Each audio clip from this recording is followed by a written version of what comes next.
안녕하세요, 라이언TV입니다. 삼성전자가 스마트폰 경쟁사들의 국가인 중국에 재도전장을 내밀었습니다.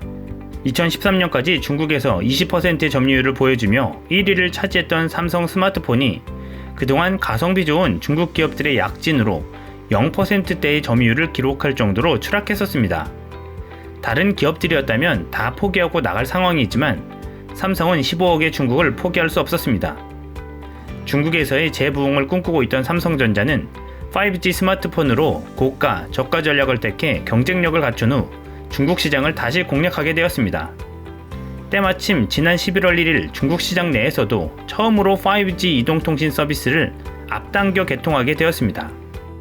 더군다나 호재로 작용하는 것은 이번에 새로 출시된 애플의 아이폰 11이 4세대 LTE급 통신 전용 제품들이라 현재로서는 5G 전용 스마트폰은 중국 내에서 삼성 스마트폰이 유일하다는 것입니다.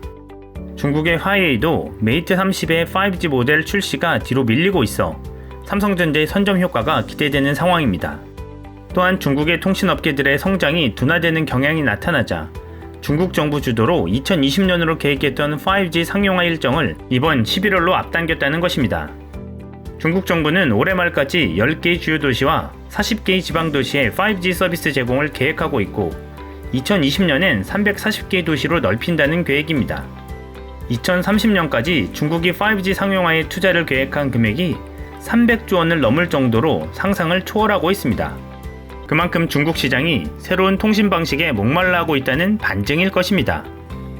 삼성전자는 이 기회를 놓치지 않기 위해 중국 상하이 최대 번화가에 800제곱미터 크기의 초대형 플래그십 매장을 열었습니다.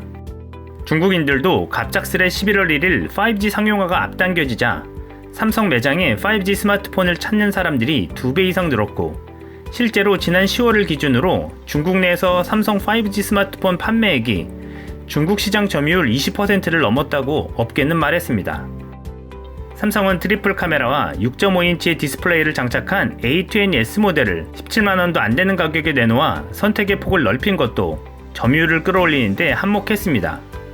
삼성의 한 관계자는 플래그십 매장을 향후 다른 도시에서도 늘려갈 계획이다 라고 말했습니다.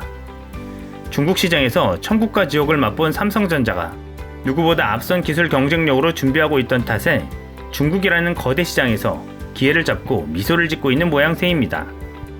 앞으로도 대한민국 대표 기업으로 세계 속의 한국을 드러내는 역할을 잘 감당하길 기대해봅니다. 이상 라이언TV였습니다.